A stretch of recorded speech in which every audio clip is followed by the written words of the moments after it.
Thank you, ladies, for joining us. And I'm truly, truly grateful that I can actually say that on the stage, because I've been saying thank you, gentlemen, throughout, parroting that. And I'm so glad that at Tech Today, we do believe in having a diverse set of views. And to kickstart that conversation, Irina, it's interesting that we call this Women in Tech. Be it at, at the C-suite level, be it at the creator level. There's very few tech content creators who happen to be women as well. What do you think is holding people back from really embracing tech? And from your vast experience at Microsoft, is this something which is a cultural thing?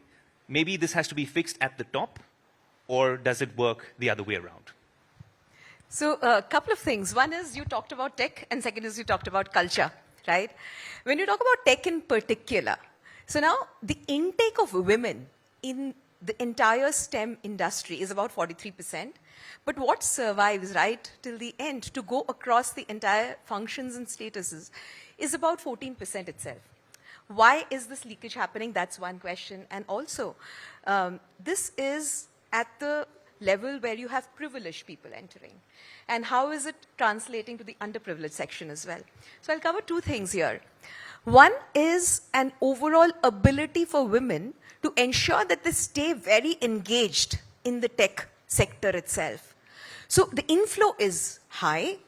In the mid-career stage, there is a lot of support which is required to ensure that they do not fall off the grid. Now, women definitely go through various phases. And the part that you touch upon, culture, that becomes very important because it's very critical that women get the support through various phases of their life for them to see the North Star. They are invested heavily in the career. How do they see that? And finally, how do they feel that the organization itself is invested in them for them to take up a career which make them see role models, make them see various next work level and the next to charter this entire career path. I'll give you another contra view of this as well. When you go across to the underprivileged section of the society, I happen to lead a foundation called My Little Bit. The inflow isn't high either in STEM. And what prevents girls out there is this entire mindset that STEM tech is hard.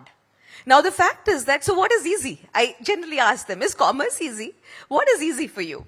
Nothing is easy. And I'll cite an example that I kind of started by setting up digital literacy labs in a lot of these government schools. It's the curiosity which has to be kindled in people to know what can they do. And once you do that, I think they have the hunger and the drive to go ahead. What literally happens is that once you've done that, we've seen these girls turn across and they have the grit and the determination to make a difference. There was one such girl who, in our special STEM classes, who came across from a very, very modest background. And in the recent SSLC, because of the support that they got in maths and science through special classes, came out with a flying 94%. Now, can you beat that? I mean, they have kind of beat this entire thing about a myth that they cannot do it because of their grit and the support ecosystem. Sindhu, Irina sorted out my next question because she alluded to one particular fact, being role models. Now, it's strange that I have to ask this, but I mean, for someone who's been in the industry much younger than their peers, for me, there have been role models, so many of them sitting in the audience today as well.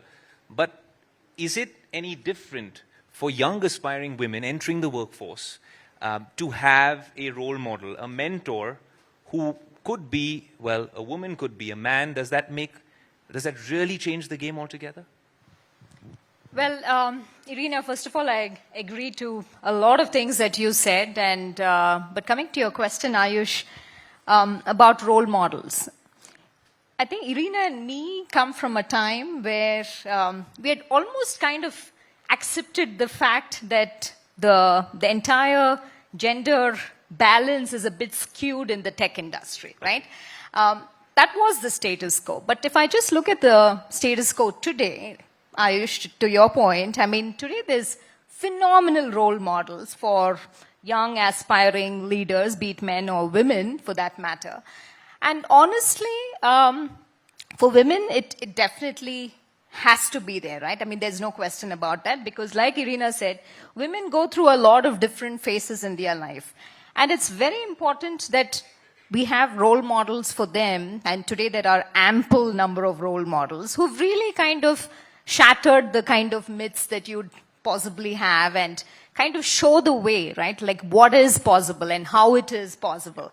And that's very important. And of course, to back that up, you also need organizations, you need industries, you need governments, because of course we can sit here as women who are already having a lot of privileges in our life, but to those young women out there in the underprivileged parts of the country, they need to be also brought in to organizations that really help them understand what it is to what it is to work in the corporate world, right? So initiatives like you mentioned, or initiatives like what we have at SAP, like Girls Power Tech, where we bring in women from rural parts of Karnataka into SAP, give them what it means to just be in the corporate world, no matter what. I think that's super important. Yeah, I think I was going to ask you, how do we truly democratize the process? But just to understand, because you've already given me illustrations, I'm guessing, Irina, there's a lot of ChatGPT already working in the background. But what I want to understand was that if you're trying to really democratize the process, how do we do this given the challenges that we face here in India, so to speak? And also from, drawing from your personal experience, could you share with us a time where you felt that this was a challenge and you'd had to overcome that challenge in genuinely taking on the status quo? So to answer the second question first, the democratization, right? Technology has such a powerful role to play in ensuring that you create a level playing field. Earlier, for a lot of women, it used to be education is the equalizer. Now it's tech, the scale, and the reach and the accessibility.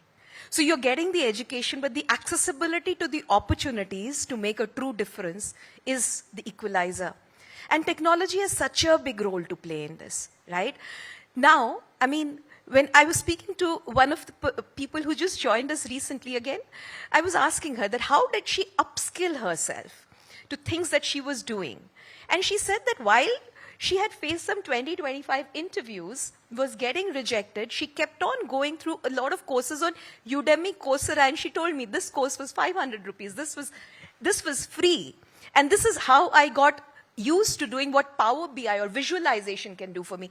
So that's the way technology can really kind of democratize things. The second thing that you asked me, did I face any challenges at any point of time? I would say, of course, but having said that, not every time is a challenge. It's also a lot of mental chatter in your head. And it's a lot of support that all through that you get from the ecosystem of mentors, of sponsors, of coaches, who are people like all of us sitting here. It's not just women. It's a lot of men who kind of really propel and ensure that there is an ally. So I think the concept of having an ally who speak for people in their absence in any organization is critical. And that's a behavioral thing I think we should always model. Who are the people who are kind of making a difference? And some of the things that we do intentionally is, there are biases which can creep up, right? Biases which are related to performance evaluation. Affinity to a person, non-affinity to a person you don't know. And if you do not know a woman who's kind of been a little bit of introvert, could be the same with a man as well, you kind of have a little bit of a bias. Or during the selection process, you've created a JD which was relevant, say, maybe 2 years back. It's not even relevant right now. How do you ensure that you make these processes very inclusive and really pushing yourself for the last mile to make everything a lot more gender inclusive, right? So those are things that you have to bring in a lot of intentionality. Fantastic. Sindhu, when we're talking about creating that supportive, inclusive culture, and like you said, women go through several stages in their career and their lives, which are unique to these situations, considering the systems have been built differently. How can the HR department of a company, let's stick to tech companies for now, really foster that culture, the supportive culture, and that culture of diversity and inclusion? I mean, is there a way in which it can be augmented, given the time that you said that Irina and you were obviously climbing the corporate ladder at a different time? Now with the Gen Z workforce coming your way, can this genuinely be tweaked to foster that support? Yeah, I mean, before we get to HR policies and all of that, I think first of all, it's the mindset that needs to change, right? Both within oneself, but also within the organization. I think a lot starts with yourself. And I think if you set your goal very clearly in terms of what is it that you want to do, right? And of course, backed up with the right support system, the right organization, there's no stopping you, right? That's important. So I always tell, and it applies to both men and women, it doesn't matter which gender. I think very important starts with what's going on in your head. That's one thing. The second thing is create that support system, right? I mean, HR is just one element of the larger piece. Create that support system for yourself because, I mean, that can be a support system at home, it can be amongst your friends, it can be in the organization, but create that very strong support system who's going to really support you in those times where you need them, right? And like Irina said, to be able to also speak up for you when you're not around. And goes back to this whole topic of sponsorship. And something that a HR team can do is really look at who are those sponsors, advocate sponsors in the organization, because many times sponsors think, hey, there's only certain places where you need to bring up the person that you're kind of vouching for, but make it part of the practice itself, right? Make the whole policies around your organization, around having that advocacy possible. And the point what I'd also like to make from a HR point of view, today technology, there are so many things when you put in an application and where you already kind of have some unconscious biases built into that application. Mm-hmm. But technology can help you make sure that those biases are removed, right? Like if you look at some of the AI, you talked about AI earlier, AI-based technologies that scan through thousands of resumes and find the best possible match. So I'd say we need to really embrace technology even more and of course have the right policies and practices in place that really give you all the possibilities to also have that support in different phases of your career. So all these things need to come together. I'd say first of all, start from your own self. Second, find a good support system. Of course, map back into the organization that also gives you that platform to excel at different phases in your career. All of these need to play together. HR is just one piece of the whole equation. So then building on that thought, given the fact that, you know, as tech leaders, you have so many people in the organization, men and women that you manage, how do you address the issue of attrition of women in tech? How do you manage to retain top talent? What are the key things that you look at when you're scaling up the organization? Yeah, multiple things, right? You want to start, Irina? So, I mean, when you talk about attrition, I think the first and foremost thing is to find out why people leave, right? And many times, when you look at those exit interviews, as we call it, there's multifold reasons, right? It's never only one. And the most important one that comes up is your immediate leadership. Who's your immediate leader? What are the practices that are being followed? The second thing that comes up is what are the career possibilities that exist? And usually if people say, hey, I don't see those opportunities for me to kind of get to the next level, that is also one of the reasons. And third is compensation. I mean, no brainer on that one.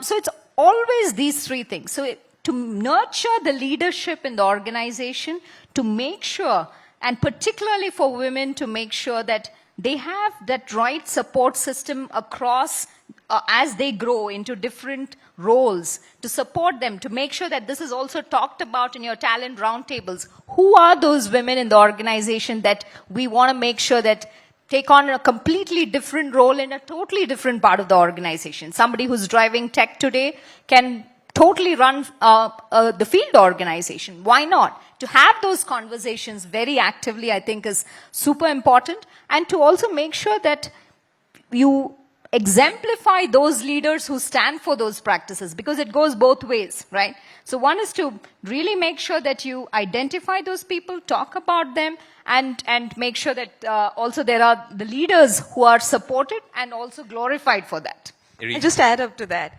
I think you've touched upon so many things, and I think another thing to add to that is the pandemic has showed us in times like now, hybrid is the way to go.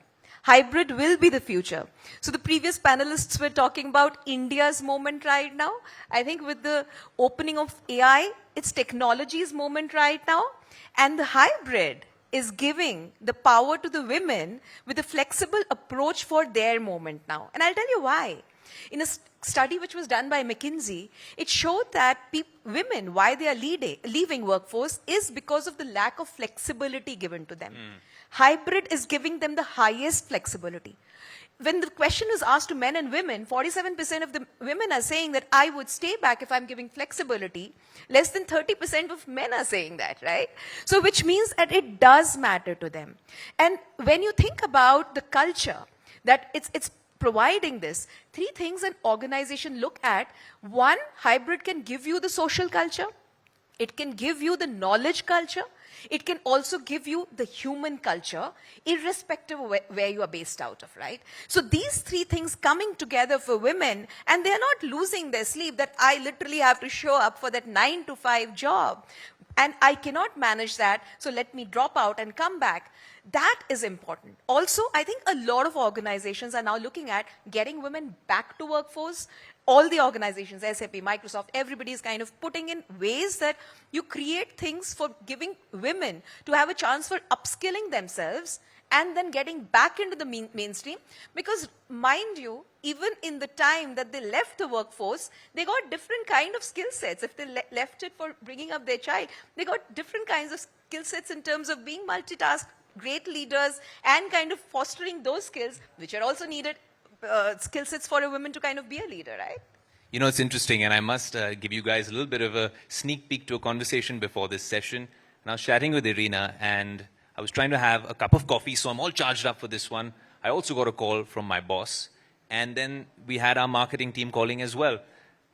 I couldn't manage all those things together. That's just me. I like to hide under the garb of, I'm 100% focused at what I'm doing.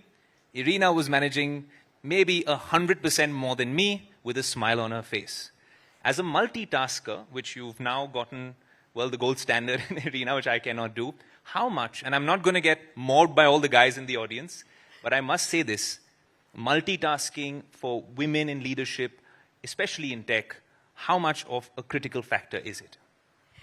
I would say it's important, and it comes across as a DNA very naturally. So the thing is that, what does it do to you? It brings in an element of flexibility of the mind. It also lets you know that everything 100% driven to perfection is not important. You have to do a few things and don't fret over and have a guilt that I couldn't do this to the last level of perfection. And finally, it brings in a lot of empathy as well, which are all needed traits and skill sets.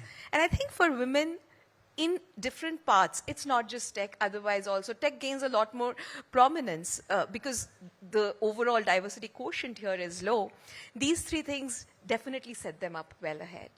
Irina, Sindhu, we're running short of time, but thank you so much. It's been an insightful session, and we hope to continue this in the Business Today multiverse, and these conversations should be built on. Maybe we'll start a podcast and have these conversations more often. Thank you so much. Can we have a huge round of applause for our esteemed guests?